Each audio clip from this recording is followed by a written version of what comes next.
E aí, pessoal? Bom, hoje a gente tem um objetivo bem claro: pegar uma daquelas barreiras cognitivas gigantes da ciência e quebrar ela todinha para tornar esse assunto hiperacessível para todo mundo.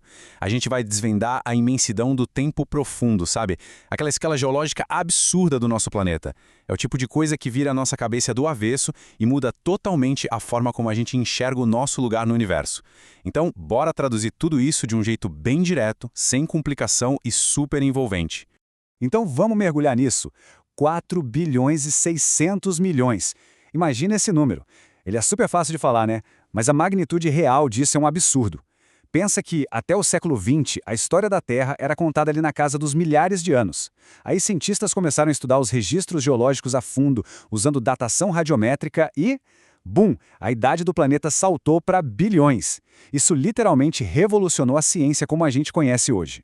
Mas olha só, como é que o nosso cérebro consegue sequer imaginar um número tão bizarro de grande?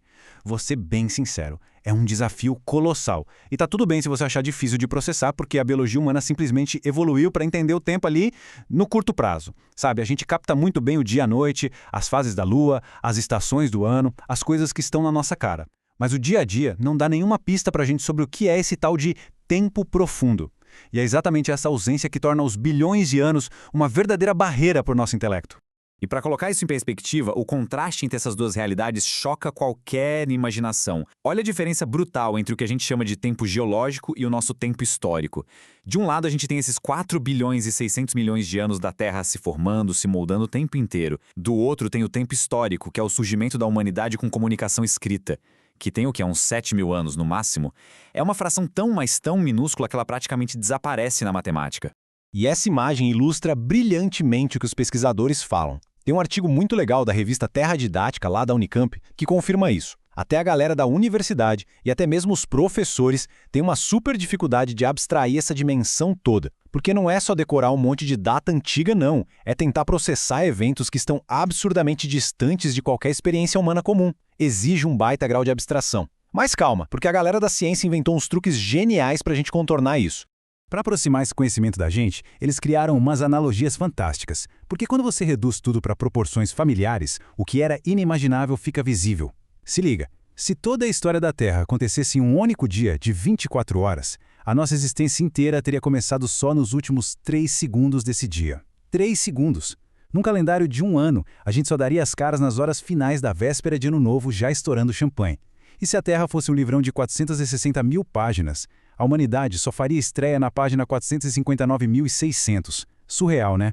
Uma das metáforas mais impactantes de todas foi elaborada pelo escritor John McPhee, lá na década de 80. Foi ele quem popularizou a expressão tempo profundo, tornando essa imensidão altamente física. Faz o seguinte, imagina a distância do seu nariz até a ponta dos dedos do seu braço esticado. Imagina que essa é a história da Terra. Sabe onde a história inteira da nossa espécie fica? Na pontinha da unha do dedo médio. Literalmente, um simples toque de lixa de unha apaga a nossa história. Cada império, cada invenção humana que já existiu, some. É um lembrete muito vívido da nossa brevidade. Mas aí você deve estar se perguntando como é que os cientistas organizam de forma lógica esses bilhões de anos para não virar bagunça. Eles usam alinhamento visual tipo aquelas bonecas russas, uma dentro da outra. O tempo vai sendo dividido do maior intervalo para o menor. A gente tem os éons, que guardam as eras, que abrigam os períodos, que aí sim se dividem nas épocas. Só para a gente se situar, nós vivemos atualmente no éon fanerozoico, na era cenozoica, no período quaternário e na carteira de identidade da geologia, oficialmente na época do Holoceno. É um jeito super estruturado de catalogar o passado. Agora, o que é realmente interessante nesse slide é como os geólogos decidem onde uma fase termina e a outra começa. É aí que entram os GSSPs, ou na gíria deles, os pregos dourados. Desmistificando o jargão, isso quer dizer simplesmente que a ciência não inventa a data do nada. Eles leem o planeta como se fosse um arquivo histórico físico. Eles procuram sinais cravados nas rochas, no gelo, lá nos sedimentos. Sinais que provem que um evento gigante aconteceu no mundo todo de forma simultânea. É isso que marca a mudança de fronteira temporal. E falando nessa fronteira temporal, chegamos agora na chegada do Antropoceno, quando a história humana se torna geologia. E aqui tem uma reviravolta profunda. Lembra que a gente era só uma mera lixada de unha na escala do tempo? Pois é, Mas com a Revolução Industrial e a imensa alteração global que a gente tem causado, a humanidade deixou de ser só um pontinho e virou uma força ativa, escrevendo neste exato momento o próximo capítulo nas rochas da Terra. E olha, tem um debate científico fascinante rolando sobre isso. Sem tomar partido aqui só para a gente entender a complexidade. Uma parte dos pesquisadores defende que o antropoceno tem que ser uma nova época geológica rígida, com um limite cravadinho ali no século XX. Já outra turma propõe que a gente chame isso de um evento geológico fluido, algo contínuo que vem lá da agricultura até as mudanças climáticas de hoje. A ciência está literalmente deliberando sobre o peso da nossa existência.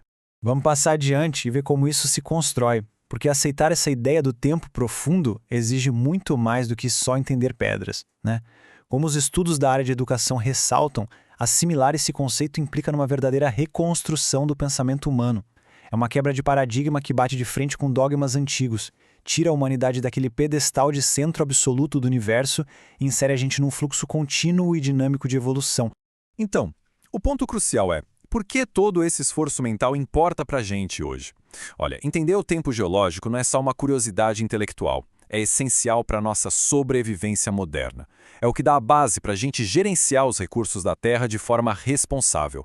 Permite compreender como a vida evoluiu. E, acima de tudo, é o pano de fundo que a gente precisa para conseguir dimensionar de verdade os desafios climáticos e reconhecer o impacto ambiental da nossa civilização de uma forma sistêmica, enxergar a figura completa. E assim a gente chega numa provocação final para você pensar. Saber que a Terra tem essas escalas monumentais e que ciclos geológicos simplesmente apagam muito do que veio antes, faz a gente refletir. Se os pregos dourados do passado guardaram grandes expansões de vida ou impactos de meteoros, que tipo de assinatura sobre nós os sedimentos de hoje vão arquivar? O que a humanidade vai deixar gravado nas rochas do futuro? A imensidão do tempo profundo está aí para ensinar a gente a respeitar a fragilidade da nossa breve, mas intensa passagem pelo mundo. Porque, afinal, o arquivo da Terra continua sendo escrito.